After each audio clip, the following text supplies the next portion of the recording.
uma era de escuridão pode gerar?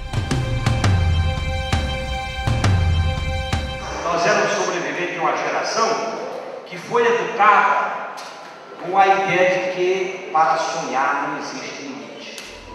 O Sindicato dos Metalúrgicos do ABC reuniu pessoas de várias épocas para debater os 45 anos do golpe militar que depôs o presidente João Goulart. Nesse dia, fotos da exposição Direito à Memória e à Verdade, a ditadura no Brasil, emocionaram quem sofreu as dores do regime. Registros de uma época marcada pela violência e pela falta de respeito aos direitos humanos.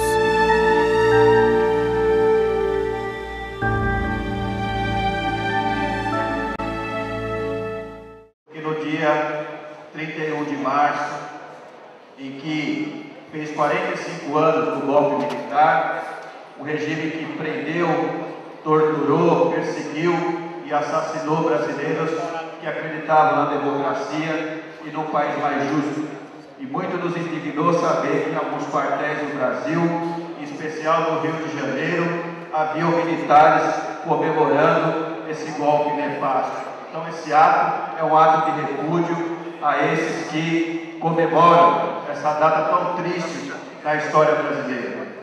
Segundo, é que fazem 45 anos e que nós não podemos esquecer essa data, por tudo o que significou. Então é importante conhecer a história para não permitir que ela se repita. Por isso, a importância desse ato que nós estamos realizando hoje.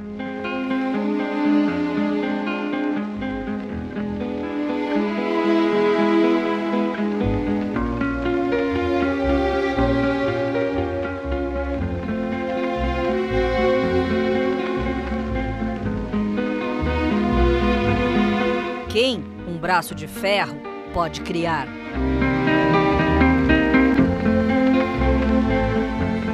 O que me trouxe aqui foi justamente o aniversário daquilo que nós passamos.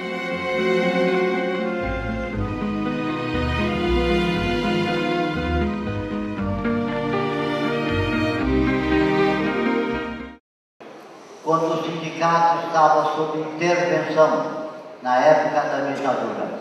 Na teoria, o Sindicato dos Metalúrgicos era em São Bernardo, Rua Tal, no Minotauro. Na prática, o Sindicato dos Metalúrgicos funciona na igreja do Padre Rubens, em Vila Palmares, dentro da sua casa. Foi ali que houve a primeira conversa sobre a necessidade dos operários um dia formarem um partido político, do qual surgiu depois o PT. Em 78, depois de 5 anos preso político, dando aula no cursinho, impedido de participar de qualquer manifestação política, eu saí da aula e os alunos não sabiam quem era aquele professor, e ouvi pelo rádio a notícia da famosa greve da esquerda. E aquilo mexeu com a minha cabeça e disse: o que está acontecendo? O que os jovens de 64 fazem ao lado dos jovens de hoje?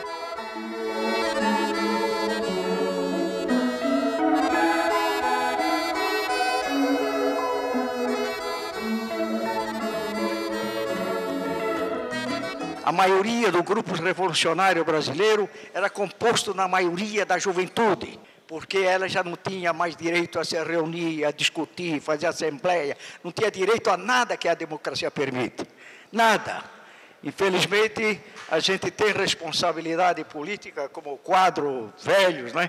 Porque ideologicamente não se teve tempo, nem no movimento revolucionário, educar essa juventude, porque a juventude estava revoltada contra a ditadura. Não tinha mais caminho nenhum, nem para se divertir, nem para nada. O menino cabeludo era preso porque era cabeludo. Nós estamos fazendo a comemoração do fim de um regime nefasto para o Brasil e para os trabalhadores e para o povo. Eu cheguei aqui em São Bernardo em 75, sob perseguição política. Encontrei um monte de gente que já lutava aqui, conheci novos companheiros, atuei aqui.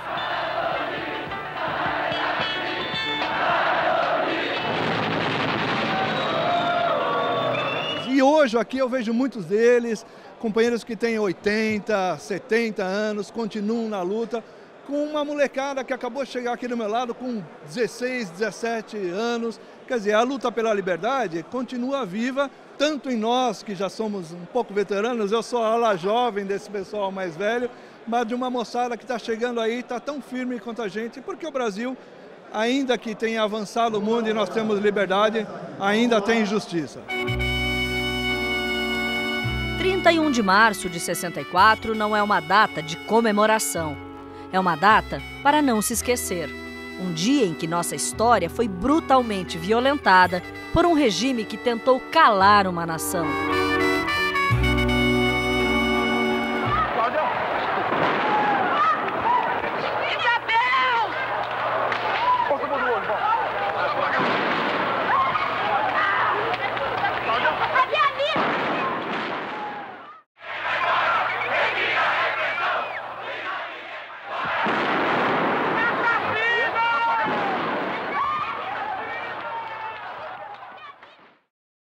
É bom a juventude saber que até 64 as organizações dos trabalhadores de massa mesmo, existia mesmo trabalho de massa.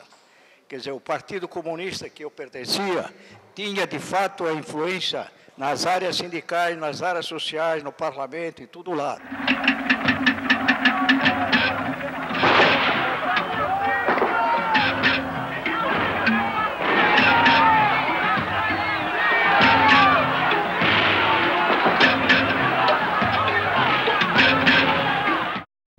Trabalhadores tiveram as vidas transformadas por um golpe. Foram tirados à força de casa, da rua, da fábrica.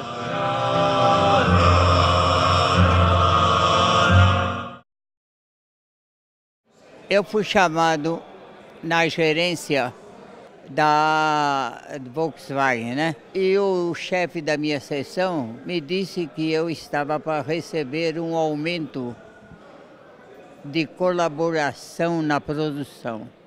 Estranhei muito, né? Mas aí ele falou, o gerente está te aguardando. Quando eu cheguei na gerência, tinha 4 tiras, investigadores. Aí eu não sabia, mas eu fiquei olhando, ele falou, olha, você é o Amaury? Eu falei, sou. Então você vai dar um passeio com a gente e depois nós levamos na sua casa. Aí eu falei para eles, eu não saio com quem eu não conheço. Aí eles mostraram o escudo nacional, escrito investigadores. Então eles falaram, você não ia algemado, mas agora vai. Direitos para quê, se o Estado podia tudo?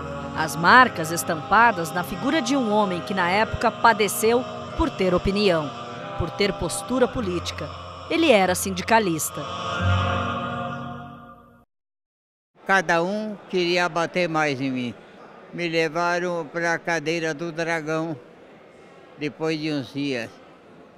A cadeira do dragão nada mais é do que uma cadeira elétrica, com o fio de 220 volts. E eles me deixavam nu na cadeira, eles me deixavam nu e dava descarga elétrica e queimava aonde passava, me queimava.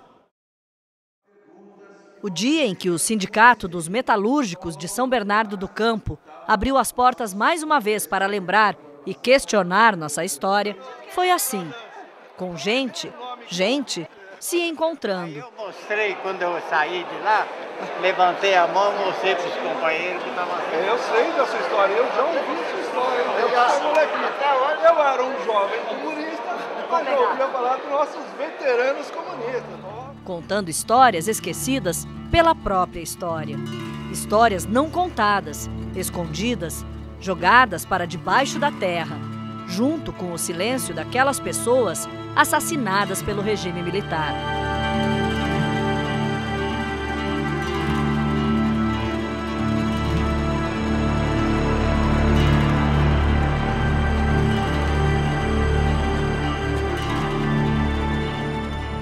Foi essa a história contada pelo Procurador da República, um homem que na época nem existia, nem era nascido em 64, mas que por respeitar a verdadeira história do país, que é dele, se deu conta. Que é uma obrigação. Eu sou do Ministério Público Federal, sou um procurador da República, e temos como uma das nossas missões institucionais zelar pelo regime democrático e zelar pelos direitos fundamentais da pessoa humana, pelos direitos humanos. Quando famílias de desaparecidos da ditadura reclamaram direitos, mais uma vergonha do regime ditatorial apareceu. No cemitério de Perus, corpos de indigentes, crianças que morreram durante um surto de meningite, também escondido pelos militares, e os corpos de dezenas de presos políticos.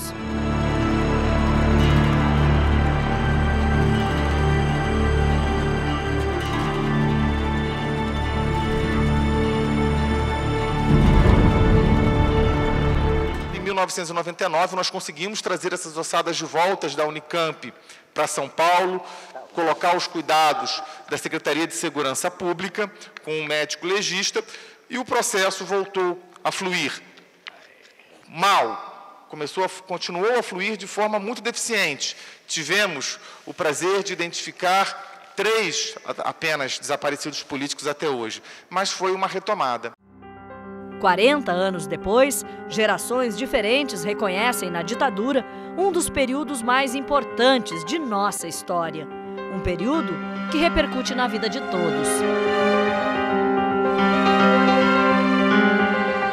A perseguição nas categorias que também trabalhavam mesmo pela reforma de base, pela democracia, até 64, que era marítimo, portuário, ferroviário, estiva, aeronáutico e aeroviário. Era o Pacto de Unidade e Ação que nós tínhamos organizado.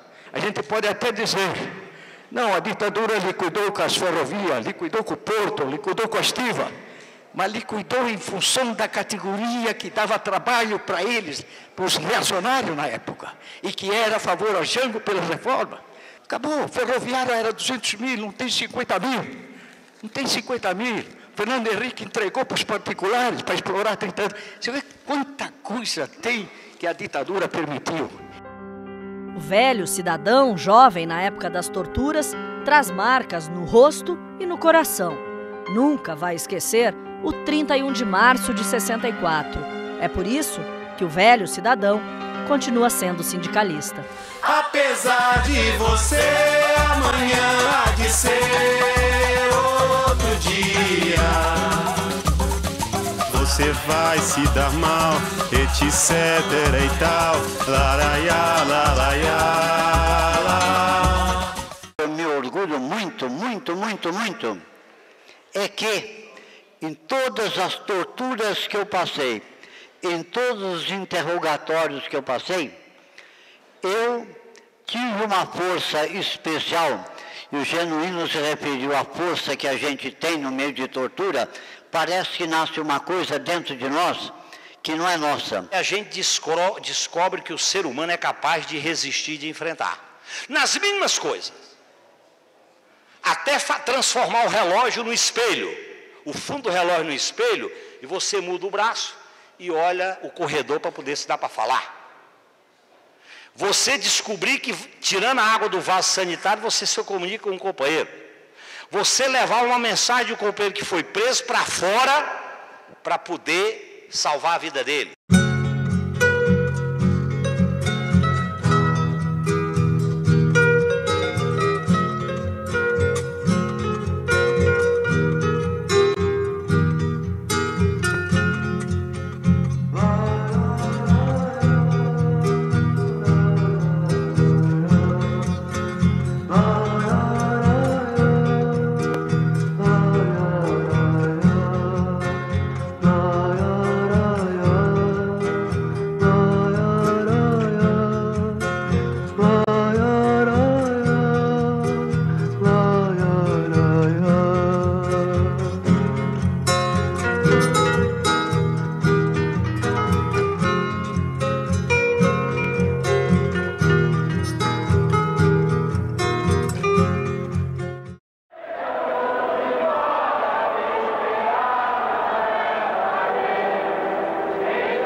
de você, amanhã há de ser outro dia.